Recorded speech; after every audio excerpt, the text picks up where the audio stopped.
vitória. Diniz, você com a vitória de hoje, né, e a não derrota, evidentemente, chega a uma sequência importante de jogos invicto, né? São 14 jogos invicto no Campeonato Brasileiro. E se eu não me engano, a última vez que o São Paulo atingiu uma marca tão expressiva nessa questão foi em 2008, e o São Paulo foi campeão brasileiro naquele ano. Como é que você e o time, em geral, recebem essa marca e trabalham com ela de uma forma com mais responsabilidade, um motivador a mais para a continuidade da temporada, ainda mais sendo comparado, pelo menos em números, com o ano em que o São Paulo foi campeão brasileiro? Então, boa noite. A gente não está preso a esse tipo de marca, chega mais, para mim, quando tem entrevista coletiva, o que a gente tem que olhar para o nosso campeonato e para os nossos adversários. Eu acho que a equipe já tinha jogado bem contra o Ceará, mereceu vencer, e hoje, de novo, mereceu a vitória, principalmente pelo segundo tempo, foi muito contundente, foi agressiva, correu do começo ao final do jogo, e é isso para a gente que é importante. Então a gente está preocupado com esse campeonato, não com os campeonatos que passaram.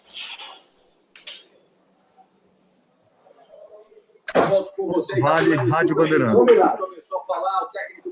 Fernando Diniz, boa noite. Eu queria que você falasse a respeito do Reinaldo, né? Apesar dos 2 gols do Luciano na partida, o Reinaldo participou das 3 jogadas. É um cara que completou 250 jogos, né, com a camisa do São Paulo e tem uma trajetória, né, de volta por cima no tricolor, e acho que vive o melhor momento com você no comando. Qual a importância do Reinaldo? Você enxerga ele como uma das principais armas ofensivas do São Paulo? Como é que é trabalhar com esse jogador que cria essa identidade, né, cada vez mais aí com o torcedor são paulino? Então, o Reinaldo sempre, para mim, vai ser citado como exemplo de superação. É muito difícil um jogador começar como ele começou no São Paulo e conseguir dar a volta por cima no mesmo time. Então ele é uma grande referência para nós todos, e ele não foi bem só na parte ofensiva, ele tem ido bem também na parte defensiva. Além de ser uma liderança técnica do time, é uma liderança na gestão do grupo. Então ele é um jogador muito importante, e o Reinaldo é um cara que está entre os melhores laterais esquerdos do Brasil, com certeza. E tem que seguir a carreira dele. Ele tem 30 anos, é um cara que pode postular a qualquer momento aí uma chance na seleção também. Marcelo Lima, Rádio Energia. Diniz, boa noite. Você disse recentemente que o São Paulo encontra dificuldades quando enfrenta adversários que jogam mais fechados, né? E vem sendo assim. Foi assim contra o Vasco, o Ceará hoje no primeiro tempo, principalmente, o time encontrou algumas dificuldades. No segundo tempo conseguiu marcar o gol que abriu a equipe do Bahia, dando mais espaços para que o São Paulo pudesse produzir o placar. Mas você não consegue treinar a equipe, né? Pelo menos pela maratona que o São Paulo vem tendo nos últimos tempos. Como é que você faz para tentar mudar essa questão de enfrentar times retrancados? É só na conversa mesmo, porque na prática não tem como no dia a dia, né, para mudar isso. Marcelo, boa noite, obrigado pela pergunta. Quando eu falo que não é o São Paulo que tem dificuldade de jogar contra a linha baixa, todas as equipes que jogam contra a linha baixa, se um time tem bons jogadores e um bom treinador, é difícil. Então hoje também é um jogo difícil, o Bahia tem esse treinador, assim como o Guto no Ceará. Então todos os times têm esse tipo de dificuldade, mas a gente tem um pouco de tempo para treinar, a gente treina, não é só conversa.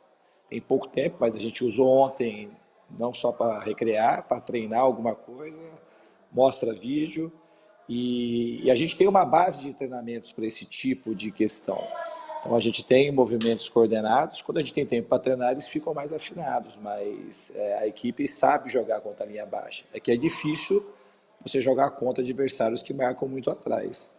Então hoje a gente conseguiu, no primeiro tempo já tinha produzido alguma chance, no segundo tempo a gente jogou bem, já voltou para o segundo tempo muito agressivo, tomamos alguns riscos bem calculados, que também já estavam treinados, caso a gente tivesse algum tipo de dificuldade nesse sentido. A gente criou inúmeras situações de gol. Mesmo antes de fazer o primeiro gol, a gente já tinha produzido muitas boas chegadas pelos lados, chutes de fora da área, então era uma questão de tempo, o gol estava amadurecendo e ele acabou saindo. Depois, concordo com você, que o Bahia teve que naturalmente sair um pouco mais e a gente teve um pouco mais de espaço para jogar. Guilherme Pradella, CBN. Tudo bom, Diniz? Boa noite. Eu queria que você compartilhasse, se possível, algumas informações que às vezes a gente não tem muito acesso, que é com relação a desgaste físico de jogadores. A gente vê, às vezes, algumas pessoas falando, poxa, São Paulo parece que está cansado, o time não está rendendo, mas a gente não tem os dados que vocês têm, né, que é de desgaste, aqueles exames de sangue que são feitos, nem a quilometragem que os jogadores percorrem durante as partidas. Então eu queria que você falasse como é que está fisicamente o elenco do São Paulo. Existe, de fato, um desgaste físico dos jogadores ou isso está dentro de uma normalidade para vocês? Então, Pradella, eu vou mais uma vez falar, que eu já falei sobre isso. A gente tem mania de analisar um jogador de futebol por aquilo que ele é na sua parte biológica. E eu não trabalho assim, nunca trabalhei. Como é que vai falar que o time está cansado se chega no segundo tempo do jogo, ele só aumenta o ritmo e a aceleração. E quando empatou com o Ceará, da mesma forma. A gente jogou em cima, tentando fazer gol o jogo todo, com um desgaste de viagem, com campos mais secos e mais altos, que é uma estratégia que os times usam contra nós.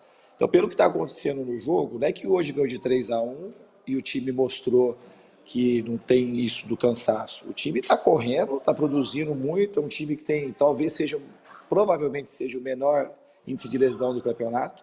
Então a parte física do time ela está muito boa, mas não pelos números de GPS. Isso aí é um dado, é uma maneira de reduzir muito aquilo que é a condição de um jogador dentro do campo. Os dados de GPS dos nossos jogadores eles são muito altos. Os jogadores correm muito, tem jogador que corre em média de 12, 13 km por jogo e dobra jogo e no machuca e produz cada vez mais.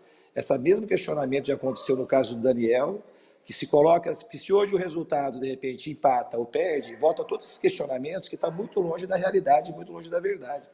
A gente tem que procurar analisar o futebol de uma maneira mais profunda e não por conta daquilo que um resultado ou outro ele apresenta. Para mim não tem sentido fazer os questionamentos da parte física, muito pelo contrário, tinha que fazer assim, como o time do São Paulo corre, como que eles suportam, como que eles machucam um pouco. É isso que devia estar sendo falado. Mas quando tem uma intercorrência, o time faz todos esses jogos sem perder.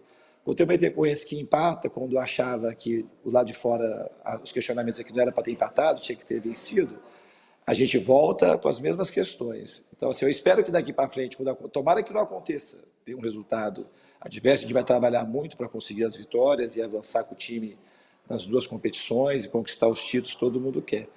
Mas não é a questão física. O time ele corre muito e o time, quando a gente acha que alguém está precisando de algum desgaste, a gente faz. Eu não sou um cara que trabalha por essa norma comum de que um jogador correu 2, 3 jogos seguidos, aí não pode mais jogar. Não é isso que acontece. Tem jogadores que jogam uma partida só e se sente muito cansado e tem que sair. Tem jogador que está jogando 10, 12 partidas seguidas e está bem para jogar.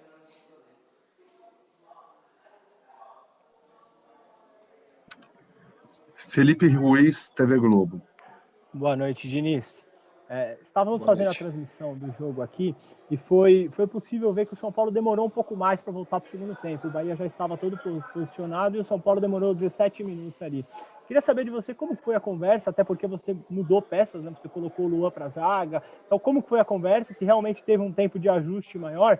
E foi o segundo jogo que você colocou o Luan no intervalo na zaga e deu resultado. O São Paulo melhorou o rendimento no segundo tempo. É algo que você pensa, tem em mente, já para sair contra times que talvez joguem mais atrás, como foi levantado na coletiva? Isso é uma coisa que pode acontecer, sempre está na minha mente, mas em princípio não é isso que a gente está fazendo. É uma alternativa que a gente tem. O Luan joga bem como zagueiro, joga bem atrás, joga bem na posição dele. Se jogar um pouquinho mais à frente, segundo volante também joga. Se um dia precisar botar ele na lateral, ele está treinado para jogar. Então, é do conhecimento de todos que eu gosto que os jogadores joguem mais de uma posição e eles treinam para jogar em mais de uma posição, quase que todos. Então, não é uma rotina de treinamento que a gente tem e hoje, assim, a situação que apareceu, eu achei que essa era uma das alternativas que a gente tinha em termos de mudança de peça para a gente melhorar a nossa condição de criação. Mas o time também estava jogando bem no primeiro tempo, tanto o Juan Fran quanto o Léo estavam fazendo boas partidas. Então, assim, a gente não é uma questão de melhorar o time com aquilo que a gente tem nas mãos e hoje acabou tendo um resultado bastante positivo. Obrigado, gente. Fechamos aqui a coletiva com o Diniz. Boa viagem. E é isso, galera. Esse aqui foi mais um vídeo. Deixe seu like e se inscreva no canal.